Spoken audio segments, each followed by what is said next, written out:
Ang Senior Citizen ID or Identification Card ay isang official document na binibigay po sa mga kada nating edad 60 years old pataas. Dahil dito ay magkakaroon kayo ng access sa iba't ibang privilege po, benefits and services na ayon sa pangangailangan ng isang senior citizen. Pero paano at saan nga ba pwedeng kumuha ng Senior Citizen ID at ano ang mga requirements para makakuha nito? Ano? At ang mga sagot dyan sa tanong na yan, ating aalamin kasama ang ating bisitang Sectoral Representative for Senior Citizens na si Salvacion Basiano dito sa Sagot Namin Kayo. Good morning po! Good morning, Welcome ma'am. po! Welcome. Sabi ko kanina, ay na-overwhelm ako. Ang gaganda ng mga Ay, kayo rin po. Ang ganda, ma'am. Kaya bati Long muna time po ago kayo. po yun. Ay, bati po ngayon. Hindi totoo yan, Mama. Opo, bati po ngayon. Bati muna po kayo sa mga kada natin at sa mga kada nating senior. Yes, isang napakagandang umaga po sa ating mga ka-seniors. Actually, may meeting ako ngayon pero magpapalate na lang ako doon sa meeting. They're going on with the meeting now. So, para sa mga kasamahan nating mga nakatatanda, magandang umaga sa inyo. I hope na nakikinig kayo dahil ito ay para sa atin lahat. At importante po. Maraming salamat po sa oras ninyo, ma'am. Napaka-importante din po kasi na maisuwalat natin ang tamang impormasyon sa ating mga seniors, katulad ng saan ba pwedeng kumuha ng Senior Citizen ID at ano-ano po ba ang mga requirements? Well, sa karanasan ko po, first time na kumuha ako ng Senior Citizens ID was in 2006. Okay. At yun po ay doon ako pumunta sa munisipyo mismo ng Caloocan City, kung saan nag-accomplish ako ng isang personal data sheet. Okay. And then, syempre, nagpakita ako ng isang identification card. Card po. Na government issued, katulad po ng... Sa trabaho. Okay. Saka sa SSS. Okay. So, kailangan po talagang personal na pumunta sa munisipyo. Kasi ganito po yan, at a certain point, kahit na ngayon ay meron na hong mga online, darating ang bahagi ng proseso kung kailan kailangan ka talagang personal na magpakita. First, kukunan ka ng picture. Yes. Second, ay pipirma ka. Okay. So, mahalaga talaga ang presence ng mismong card holder. Okay. So, paano po patutunayan yung tamang edad? Kailangan po ba may dala ring PSA birth certificate? Hindi naman kailangan birth certificate. Hindi naman kailangan yun mismo kasi kagaya sa amin, noong panahong ipinanganak kami, hindi uso Birth certificate. hindi uso yung ang tawag sa amin, pinaparte sa munisipyo, ipinapaalam sa munisipyo. Although ang iba sa amin, kagaya ko, ay ipinaalam din ako sa munisipyo, pinarehistro, but nagkaroon ng giyera kung saan nasunog yung aming munisipyo, and then nagkaroon ng mga bagyo, kung saan kung meron man kaming file sa aming bahay, ay nalipad at nasira. Nawala so, po. many things happen. So, paano yun, ma'am? Pag ganon, at least kailangan may nakakakilala sa iyo. Witness po. And since halimbawa nasa LGU ka, nasa barangay ka, somebody should know you. At least siguro yung inyong kapitan o yung inyong kagawad, eto po yung parang... mag-certify na ikaw ay kilalang member dyan sa munisipyo. Ano po yun, ma'am? Parang bibigyan na lang po ng letter ng barangay na magpapatunay na ganito parang yung edad? certification. Yun, pwedeng kumuha. Paano naman po, meron na po ba kayong case na yung senior po hindi na po makakapunta ng personal doon sa munisipyo para magpaletrato or pumirma? Paano po kayang pwedeng gawin doon? Meron pong mga barangay officials na medyo galante ba? Ibig ko sabihin, willing na puntahan yung senior citizen na disabled na o kaya bedridden, pupuntahan sa bahay nila para makuna ng detalye. Ayun. ano-ano po ba kasi ang mga benepisyong maaaring makuha ng ating mga kadang seniors? Well, una na dyan yung 20% discount. Saan po yan? Across the board po ba? Yes. Para sa mga, especially sa mga pagkain. Okay. Kaya lang, sabi ko nga, medyo may konting reaction kami kasi yung 20% discount, ibinibigay sa, halimbawa, kung ikaw ay kumain sa restaurant. Opo. Ang karamihan ng mga nakatatandang katulad ko ay mga pobre naman kami. Hindi naman kami nagre-restaurant buwan-buwan. Sa restaurant lang po? Opo. Paano po kung groceries? Hindi pwede. Sa groceries, merong 5% na 5%. discount. Pero selected items lang po yun. Yung mga basic na mga pangangailangan like bigas. Tsaka pili lang po siguro na grocery stores, ma'am, no? Yung mga hindi sa palengke. Kasi yung nasa palengke, hindi talaga sila nagbibigay. Wala talagang discount. Oo, walang discount. Pag sinasabi namin, may 20% kami dapat, sabi nga sa, anong tawag, sa newspaper, sasabihin sa amin, di po doon kayo sa newspaper humingi. Yung mga ganong Huwag naman pong ganun. May ganun pang pilosopo. Oo, ganon ang ano. So, okay, selected groceries, selected goods sa groceries, katulad po ng mga bigas, Bigas, ganun. gatas, tapos yung mga delata. Karne. Oo, okay. isda. 5% okay, yun. 5%. Tapos, gamot, syempre. Gamot ay 20% po. 20%. Yun talaga, nakikita ko sa mga Kailangan, mamit daddy ko, talagang napakahalaga. Opo. Laking bagay po talaga. Priority po sa mga seniors, ang priority naming issue ay yung gamot. Ano pa po? How about hospitalization? Pagkain, siyempre. Oo, sa restaurants po. opo. Yung hospitalization po, halimbawa, pagpapa-check up. Sa mga government, especially sa mga government facilities ngayon, dapat libre yung check-up. Of course, yung mga sa mga professional fees ng mga doktor, may 20% discount na yon. Ngayon, pati yung mga privately run na mga hospitals, 20% ang 20% Kailangan. for check-ups and Hospitalization. treatment. okay. Di ba po dito sa discount, para po ma-avail nyo siya, kailangan po ba dala nyo rin yung booklet? Di ba may booklet din po kayo? Ngayon po ay hindi na, inalis na po yan nitong taon na ito, nagkaroon. Sine po?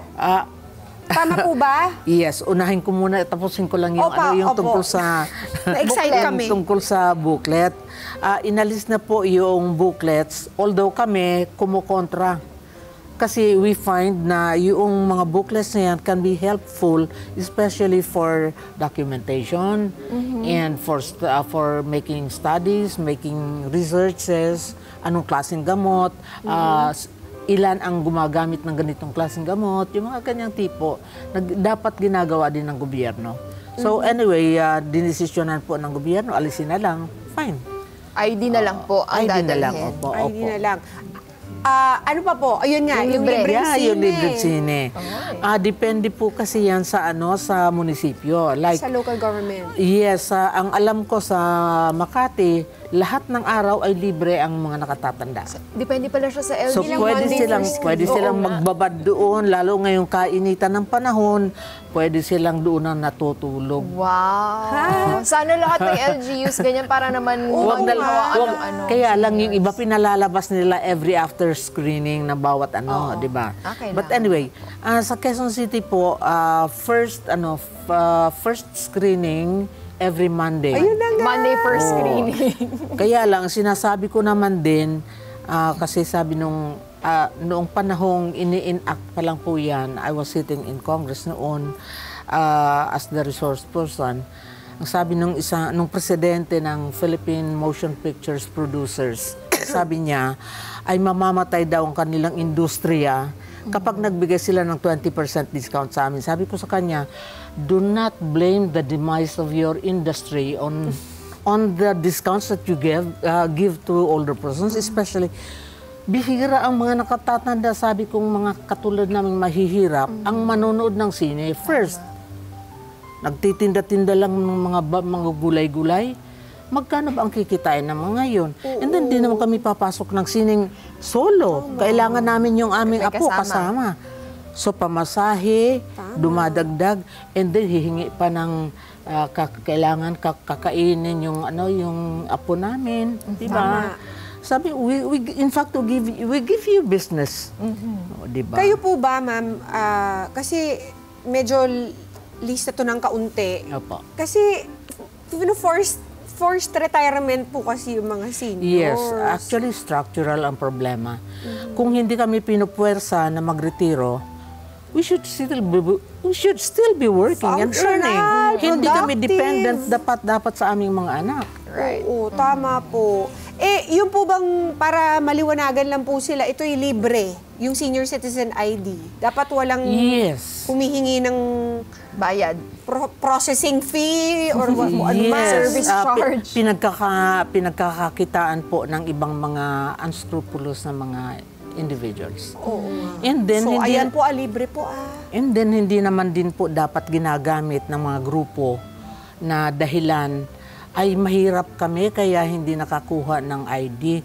Kasi ako po, yung second time na nag-apply ako for an ID, kasi first time was in 2006. Siyempre, iba na ang mayor namin sa Caloocan. Gusto rin niya naman ng kasalukuyan ay yung nakapangalan naman din sa kanya. So, Pinag-renew pa kayo. anyway, wala namang bayad. Pero hindi naman kayo na-hassle. Hindi naman. Yun yung importante. Ang hassle lang po kasi dapat every birthday ko, dapat may tinatanggap akong spaghetti. Since then, hanggang ngayon, hindi ako kumukuha. Sabi ko, magpapadala ako ng 2 truck para hakotin yung aking spaghetti. May Joke libreng lang. spaghetti Pero sa depende po Caloocan. yan sa LGU ninyo. Depende sa LGU. Sa Makati, ang alam ko ay may pera pang pakimkim. Oo. No? And then, may cake. Depende sa LGU. So, kung hindi po mamarapati ng bagong mayor, dapat walang renewal na kakailanganin. Sana, pero siyempre, di natin alam. Dahil unang-una, wala namang hassle masyado. You don't pay okay. anything. Tama lang naman. Mahirap naman para sa ating mga senior citizen, di ba po? Opo. Ito po ba ay meron na rin pong online option na pwede po kayong mag-apply? I'm not sure kasi yung sa akin kasi personal ako nag-apply. Sa munisipyo po? Hindi po. Yung una dati sa munisipyo, but this time sa barangay na lang po. Ayun, mas malapit na po. Mas madali, That's mas good. mabilis. Mabuti naman po. Ito po, meron kaming tanong dito. Kasama po ba sa benefits ng senior citizen ang 20% discount sa pagpapalibing? Yes. Kapag ang recipient po ay pumanaw na. Yes. At hindi lang po yan.